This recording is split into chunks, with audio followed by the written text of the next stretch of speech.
Welcome to the very first episode of Not Fully Qualified. We're Sarah and Taylor, and this podcast is all about real talk as we try to navigate adulthood, careers, building a life together, getting married, and everything in between, even if we don't have it all figured out. And why are we calling it Not Fully Qualified? Because honestly, who is qualified for this type of life? Not me. A little bit about us. So we're engaged, navigating home ownership, pet parenting, career changes, self-development, and just trying to survive and thrive out here. So we want this podcast to be a space for continuous improvement, genuine conversation, lots of laughs, honest moments, and sharing what we're learning as we go. What inspired us to start a podcast? I think what inspired us is we wanted a space where you and I could sit down on a weekly basis and talk to each other about what's going on in our lives, bounce ideas back and forth with what's working, what's not working, and be able to look back and see where we've come and where we started from. Yeah, I started a self-guided coaching program, and one of the chapters is to at least record a podcast trailer. And then when I mentioned it to you, you were like, oh, well, we should do it together. Yeah, because I've always been wanting to get into the social media space. I just didn't know what my medium was or what I wanted to do. Podcasting has always interested me. I listen to a lot of podcasts all the time, and I thought it would be, once you brought that idea up, I was like, oh, that would be actually really fun to have a weekly podcast with, my wife. It's a little weird to say, not yet, but soon to be wife. Social weird. So I think that'd be really fun to be able to share that weekly catch up, that weekly conversation with you, and kind of be able to look back and see what we were doing, back in the past versus what we're doing now. So it's be fun. Yeah, for me, I thought it sounded like a great idea because one, I am technically challenged, as in like. She did press record on today's podcast. I did press record. Usually, So. Yes, and I do know that the first step you should take when you need to figure out anything out is to shut down and restart. But that's about it. So that felt good to me because you know how to, I probably wouldn't even have thought about buying a microphone. Audio is number one, yeah. And then it's video quality after that. Because if you have crappy audio, no one's going to want to listen to us because talk. Podcasts started as fully audio. So that made a lot of sense to me. It seemed a little less daunting to be able to do it with you. And then same thing, just to capture our journey. And one of the coaches in my program, she talks about how she started her podcast so that her daughters would hear this, moment in their mother's life and what she was up to and how she was doing and all of that. So it's almost like a diary in a sense. Which I liked for our future kids, hopefully, to listen to someday and maybe get some laughs at how much we fumbled through life. Or how awkward we are.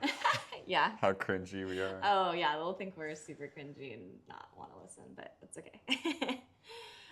So, yeah, we're on that line. We're excited to share stories, talk about topics like figuring out adulthood, buying our first home, raising our pets, getting engaged, planning our wedding. You planning the wedding. I'm just here to say yes or no. Yeah, me planning our wedding, bringing you ideas, preparing to have kids, hopefully, evolving in our careers, trying our hand at entrepreneurship, and just striving to become the best versions of ourselves.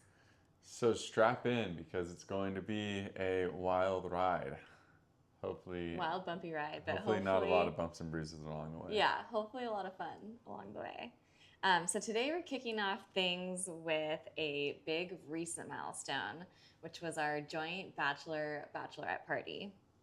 So what made us decide to combine our two parties and go a little off course from the traditional route of having separate ones? I think just at this stage in our lives right now, I'm 33, you are blank. I don't know if you want to dox yourself on your age. It's all right. I'll be honest. So, I mean, we don't need the traditional, like, I'm going to go to Vegas, go to a strip club, those types of things. Not that I like to do those Yeah. regardless, but Yeah. it's just like, you and I didn't need that. And it No. was like, why not just have like another reason or excuse for all of our Yeah. friends to get together and celebrate? So one of our other friends earlier in the year had a joint bachelorette party down in Mexico, and we thought oh, you weren't able to go, but I Right. went. And I thought it was really fun. And then so you brought up that idea, and I was like, I could be into that. Yeah. And then the more I thought about it, I was like, oh, that could actually be a lot of fun. It's one more excuse to get all of our friends together and hang out, not just for like the one day of the wedding or the day before. Right. So I thought it was a really neat idea, and I was like, let's run with it. Yeah. My idea came from, so before we started dating, I think this was in 2018, my favorite DJ is Cascade. And we went to Sunsoaked as a huge group, and it was a bunch of my friends, a bunch of your friends. We had a huge party bus. It was such a fun time, and we haven't done anything that big because of COVID and all the different reasons. Everyone getting busy, everyone starting to have kids, so it just felt like a good excuse to try to set that up again. And then obviously it was a little too hard to coordinate waiting for a big show to be announced in a location that was ideal and a date. We're talking 31 people. So the idea of trying to buy tickets for 31 Right. people to an event I was going to try that still. the event gets announced on like a Monday, and then it's like, oh, they go on sale Yeah, on pre-sale goes, Thursday. yeah. It would be absolutely impossible to coordinate. So Yeah, I had to kind of let go of that dream. It was a little too difficult to figure out the logistics for. But I will say, I do think I manifested Cascade having another Sunsoaked show for the first time since 2018 in about a month, actually. So excited to go to that, not as our party, but just in general. So after we kind of let go of that, then it was really a matter of, okay, where are we going to have it? We wanted to keep it, we're in Southern California, so we wanted to sort of keep it in that area since the majority of our group is from that area, and it'd be a little bit more convenient to be able to drive. We originally wanted to have it in Santa Barbara. Since we love Santa Barbara, we wanted to get married there, But again, finding an Airbnb for 31 people in Santa Yes, Barbara or was multiple. absolutely impossible. Yeah, or multiple that were kind of close together. It was just Yeah. really difficult. There wasn't And a lot of also, inventory. I don't know if it's like now, but Airbnbs seems like they're being super Yeah, strict sometimes with they've cracked down. large parties. Like they Yeah. have those sound decibel meters Yeah. in their places that like, oh, your group can't go above, I don't know what it was, like Yeah, 90 whatever decibels or something like yes. that. And I'm like, but Which we it's were gonna like, be like 30 people in a 10 house. people Like talking. yeah, 10 people talking is already gonna Sorry. go over 30 decibels or 90 decibels, whatever it was. Yeah. So we were worried about that because I've also heard of some people actually getting fined a lot of money. So we were like, that would just be the biggest buzzkill if this didn't go according to plan. So thankfully, after a lot of research, we found this one place that was almost like a cluster of Airbnbs put together. They do have a hotel license, so they're considered a resort, and they had some common areas, and ended up being exactly what we needed to be Yeah. because we didn't even have the whole, I think there's 9 houses or something like that. We had 3 houses, and then we were able to have some common areas in the outside, which there was like a game tent that had a poker table, pool table, a little bar set up, a bunch of chairs. So that was fun to be able to spread out a little bit more. Since actually only one of the houses that we stayed in had a large enough living room or a living room at all for people to hang out in. So it was nice. And of course, like the weather was beautiful. So it was fun to be outside, and it was awesome to have so many of our friends be able to make it. And some just recently had a new baby and they were still able to make it. So it was pretty awesome. And it was really cool seeing, I think one of my favorite parts was, it was really cool seeing our friends commingling, and like, our brothers hanging out. I have a brother, you have 2 brothers, like our brothers hanging out. So it made it feel like this is more time, almost like a pregame for the wedding, where people could get to know each other a little bit more, have a little bit more time to talk, because the wedding's just going to be a few hours. So my hope is that this kind of like camaraderie feeling of our friend groups merging will carry into the wedding and make the wedding feel I even think it will. more I think it'll make the together. wedding a little bit more, not, what am I trying to say? What am I Like trying to think? collaborative, cohesive. Intermingled Yeah. than Yeah. it would have been, because there's not going to be that like awkward split Yeah, between the this is friend your group. friends, this is my friends. Right. Yeah. I think that they've already all met each other, so it's going to be like, oh, I remember you from the bachelor-bachelorette party. It's going to be a lot more of a group Yeah. cohesive environment rather than kind of Yeah. like separated. Yeah. And our friends have a lot of things in common just like we do. So I think that also helps, like similar taste in music, similar interests. Right. So I think it'll just make the wedding that much better, and it was nice to be able to spend extra time with people, especially a lot of my friends live back up in Seattle, so it was nice to be able to spend a little extra time with them, because from what I've heard, the wedding is just a blur, and you only say hi to people and see a few more people, and it's just a whirlwind. You barely get to hang out with everyone. So it was nice to have that extra time. What would you say is one of your favorite moments from the weekend? Yeah, from the joint party. I really enjoyed playing golf with everyone on the Friday morning. I'm All not a the big guys. golfer. Yeah, I'm not a big golfer, but I did have a fun time. And then I think aside from that, I also enjoyed probably barbecuing for everyone, because everyone was not suspecting me to barbecue, I think, and I whipped up some tri-tips and chickens, and it made everyone really happy that they got some good food on Thursday night. And then maybe one other highlight. If I had to say, maybe, I don't know. I have to think about it. I would also agree. So when you went golfing with the guys, that was the only thing that we did separately, which was nice to have a little bit of the separation between the guys and the girls. So you guys went golfing, and then the girls, we went to brunch at this really cute little restaurant. There weren't nearly as many girls as there were guys, so it was also nice to have a little bit more of an intimate setting with the girls. And then they surprised me. There was a crystal shop right next to our restaurant, and a few of my friends went in, and then they picked me out crystals and surprised me with each one. So each one was a little bit different, and then it was really fun to go back. Maybe on the next podcast we'll have the crystals set out on the table Yeah, to bring some good vibes. Yes, and I'll read the little cards of what each one does. But it was fun to also go back and then ask the guys, like, okay, here are the 4 crystals I got. Here are the 4 girls who gave it to me. Who do you think gave me what? And then I think the highest score was 2 out of 4. But it's a very impossible ask to try to figure that out. So I don't know why you thought that would be so easy. It was just fun. Well, it was fun because if you know them, I think you could guess. I don't think so. I know them pretty well, and I was not able to guess. So that's not a true statement. All right, that's fair. What else was my favorite moment? I just think that spending time with everyone. I mean, we originally had planned maybe to go out a little bit in the gas lamp district in San Diego. I don't think anyone made it out. I mean, your friend group Yeah, kind I of think went my out. friends went out for just one drink after Dinner dinner on that Friday we had night. there. So basically we got there Thursday, checked in. That was kind of a rival day. Not as many people came that day as compared to Friday. That's the night that you barbecued. So it was a little more of a low-key night. And then on Friday, the guys went golfing. The girls went to brunch. After that, more of my friends started arriving. So we kind of hung out at the resort for a bit. We did try to play some games.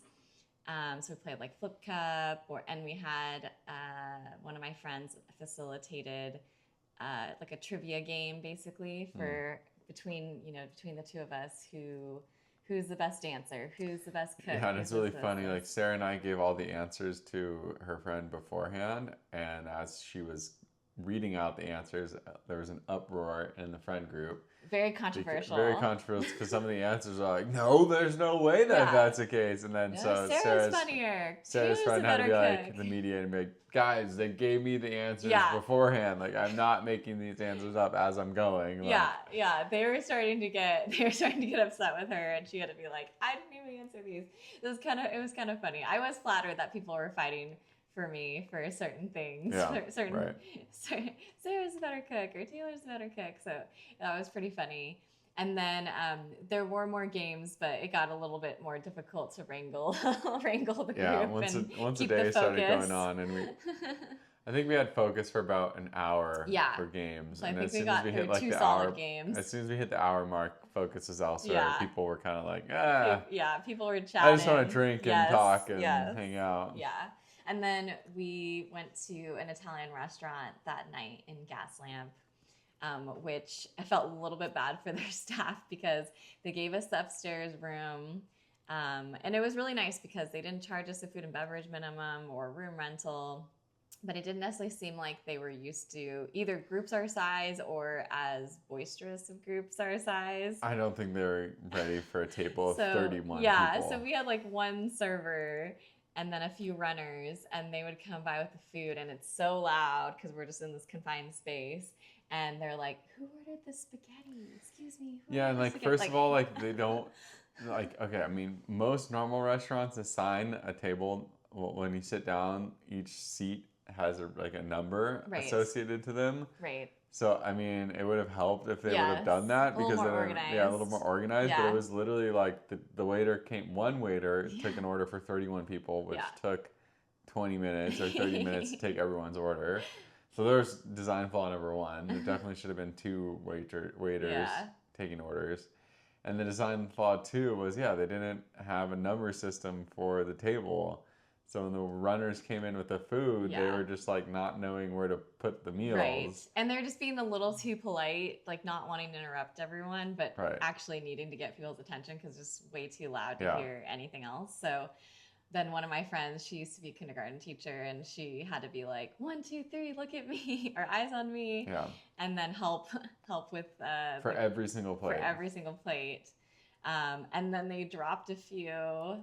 The runners dropped a few. Yeah, they dropped like two or three meals. No. Yeah. I would hate to go back to the kitchen and tell the chef. Kitchen was not happy with firing up 3 different meals. 3 more meals after they just cooked 31 meals. It was good, yeah. I think you were one of the last people to get your food, though. I was the last person. I think they maybe dropped mine and then forgot. Yeah. But it's okay. I'd rather have me be last than any of our friends. So I was totally fine with it. But finally got the food. What did you think of the food? I liked yours better. Normally that's what happens. Yeah.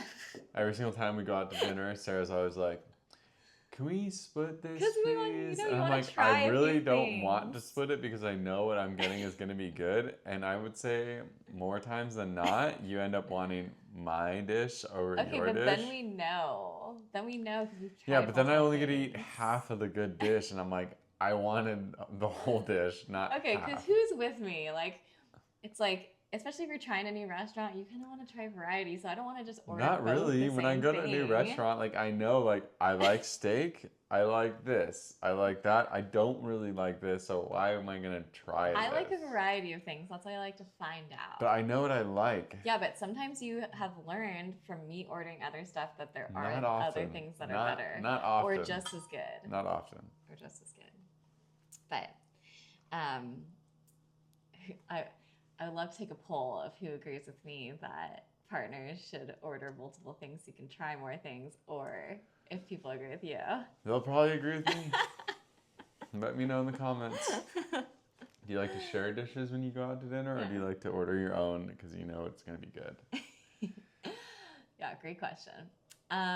Okay, so then after that, we just kind of went back to the resort and hung out. Well, yeah, because you wanted to get comfy and I was wearing this your top dress was annoying you or something. It had sequins and it was like kind of scratchy. And then I hadn't worn heels in forever, and I wore heels to brunch, which was fine. But then putting them back on for dinner, my feet were not happy. So I was like, there's no way I can go walk around or go to a club and dance in these. So I just want to get back and comfy. And these are all the people I want to hang out with anyways, so I don't need to go somewhere. I can just hang out back at the place with them. So that was fun. And then the next day we went on a brunch cruise, booze cruise down in the San Diego Harbor. Bring your own brunch and booze. Yeah. And then, yeah, just went around the harbor a little bit. And then after that, you guys headed back because we had some coolers to take back to the place. And I went to just a beach bar with my friends. And then one of our friends who was on our party planning committee, he was able to set up with this beach club, 2 cabanas, and then we have a couple friends who are getting into DJing, and so they were able to play a set for us, which is awesome, at this beach club, and we all met up and were able to. Yeah, I was surprised he was able to get that because it was like it was kind of like a big size, not massive beach club, but not like massive, but pretty wide. It was pretty wide. And there's a lot of tables there, and there's a lot of other people there, and it was like I guess they do get some pretty big names at that place that play, so they have like a legitimate stage. Unfortunately, they didn't have the sound team there, so our friends couldn't hook up to like the main sound system that they have. But one of our friends who DJ'd he brought his own speakers and set up there, which are still pretty loud. And then he just started playing like all our own music that we like to listen to, and it was just like all these other people at the beach club just kind of had to deal with it. Pretty much, but at least it was good music. Yeah, it was good music, and so my friend threw down like probably a 3 or 4 hour set. I don't know. He played for There's 2 of them. Yeah, he played for a long time. Yeah, they did a great job, and they did play my requested Cascade song, so I was happy about that. And then our one friend had a couple too many IPAs and was pretty drunk afterwards. But he made it through the set. He made it through the set. But then we didn't see him after. But it was funny because I didn't know that he was drunk, but when I went up there to like talk to him on the stage, I noticed like 6 or 7 IPA bottles just like empty on the floor, and I was like, oh wow. And then I guess afterwards he was pretty drunk, but passed out, but he did well. Yeah, he made it through the set. Yeah, he did well. That's what matters. And then we just headed back and got to hang out some more. And then I was actually surprised when we woke up on Sunday. I probably came out at 8, and actually the majority of people had already left. So no, not everyone. It was only like not everyone, but it was only like at Alex. least 75%. It was only like Alex, my brothers, and the other older people that were there. No, some of my friends left too. 2 of your friends. Yeah, but the majority of people left there weren't that many. There's a lot of people still left. What are you talking about? There was no one left when Sarah got up. End of story. I don't know why you try to argue with me. I'm always right. So in addition to our joint party, what other milestones have we had recently leading up to our wedding? I got suits done yesterday. That was a big milestone. We got our suits picked out. Going in beige, if anyone wants to care. Aside from that, I don't really know. Let me know what milestones we've gotten done. Well, we had another one last week. We got our marriage license. Oh yeah, marriage license. Which is a little anticlimactic. Because all it is the state of California getting money from you. Yes. You basically just kind of go up to a DMV window and then sign a few papers and then pay like $175 to get a couple copies of paper for your license whenever you turn in the final paperwork. But we had my mom and dad and some of my cousins surprised us with a surprise wedding shower that we actually had to do a lot of work for because we thought it was... That was a long time ago. Yeah, we thought it was celebrating my cousin's graduation and Father's Day, and it turned out to be our surprise wedding shower. Yeah, I was still thrown off the whole time. Yeah, definitely thrown off. And there was I don't even think I was surprised. I was just more so like, what? Well, because there was also no reveal, really. It was just like all of a sudden your parents showed up, and then we were like, wait, how come your parents are here? I don't remember inviting them. Yeah. And then they were like, oh, we're here for your surprise wedding shower. And we're like, oh. And then just someone in the background just goes, surprise. Yeah. That was it. But it was still fun. What's been the biggest challenge between wedding planning, home ownership, or pet parenting? What's the biggest challenge? Yeah. Probably not having a landlord to call when anything goes wrong in the house. Yeah, I would say that, or I would say, I mean, as difficult as wedding planning has been in some ways, just because I've I've not never, done much in the wedding planning department, so I can't speak to that. I right, just more so just answered yes or no to things that, I like or don't like. right. Well, but what I'm saying is from my perspective of actually doing the wedding planning, as difficult as it has been, because I've never done some of it, definitely home ownership or pet parenting has been the most challenging out of those. More than wedding planning? Yeah, yeah, No. yes, by far. Pet parenting, lately our dog has been eating random objects, so that's just been stressful.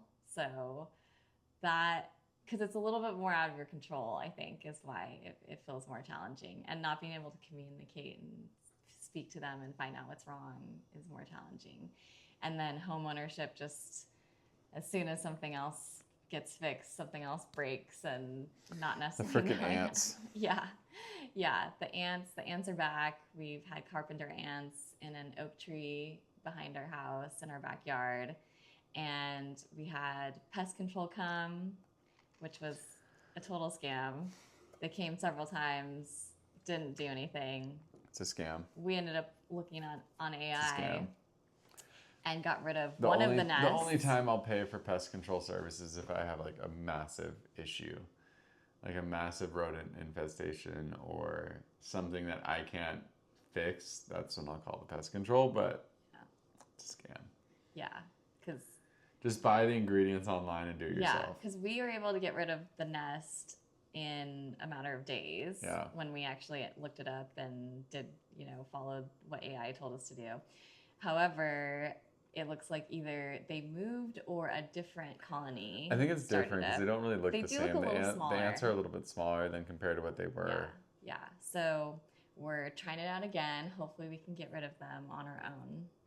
But our poor oak tree, because it has holes, those natural holes in it, and so they keep moving in. So it's been kind of a pain. But what was the other thing that we fixed that we really made us feel like Oh, the true sink. homeowners? Yeah. The sink. Yeah, when the sink, we had a really bad clogged sink. Like it wouldn't drain, and I just had to basically take apart the whole underside of the sink and auger it a couple different times. And then I finally, on like the third time, when I went from the easy access drain on the outside of the house and cleared it out, the stuff that comes out of there smells so bad. It's like not even funny. It's disgusting. Like it's disgusting black Kind of grime, like sewer water. sewer disgustingness. I don't even know. But anyways, on the third time going from the outside of the house, I got the drain clogged or unclogged, and from then on, we've been good. And every single time that the sink, when I'm doing a bunch of dishes and a lot of water's filling up, I just click on the garbage disposal, and the sink drains. And every single time the sink drains, I'm like. And now it's been several months, so yeah, I was really impressed. That was the first big thing that we've fixed, and it felt pretty good. My dad's pretty handy, and we told him about it, and he was proud. He was proud of us figuring it out, not leaving it for him the next time he comes to visit to try to figure it out. Are we feeling more qualified to be adults, or is it still a work in progress? Always work in progress. For sure. Always work in progress, because there's a lot of things I don't know how to do. Yeah, but I think that's true for everyone, and that's why we wanted to share our stories and our journey, because I think as you get older, you really realize that no one has anything figured out, and that includes your parents, your grandparents, your boss, your coworkers, your teachers. Everybody's just figuring it out as we go. And so I think just leaning into that and being able to laugh when you fail and not take life too seriously is kind of why we also felt compelled to share our stories. Totally agreed.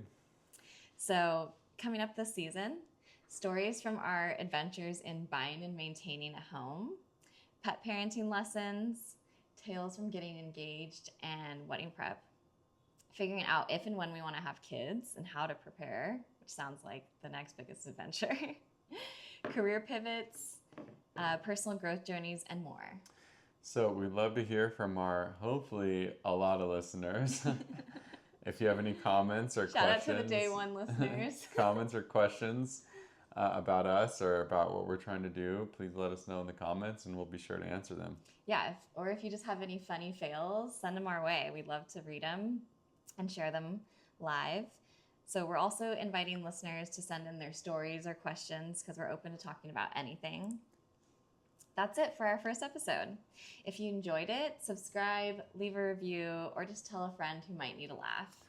So make sure you follow us on our YouTube channel, Not Fully Qualified, and also on Spotify and Apple Podcasts at Not Fully Qualified. And we're on Instagram at Not Fully Qualified.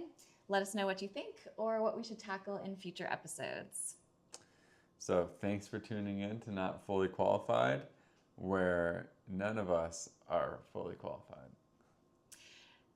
See you next time.